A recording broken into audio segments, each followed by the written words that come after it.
Anggota Majlis Tertinggi Bersatu Wan Saiful Wanja mengesahkan terdapat usaha mengumpul akuan bersumpah ST daripada ketua bahagian yang mahu mendesak perubahan kepimpinan baru-baru ini.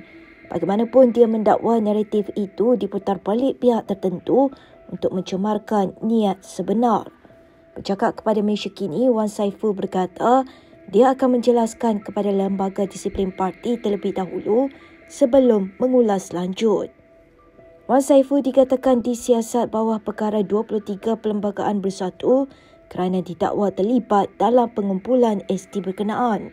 Menjelang mesyuarat agung tahunan Bersatu pada 9 September, ada cubaan beberapa pemimpin parti untuk menekan Presiden Parti Muhyiddin Yassin supaya menyerahkan teraju Bersatu kepada timbalannya Hamzah Zainuddin. ST itu dikatakan mendapat sokongan 120 ketua bahagian Bersatu yang menyokong Hamzah.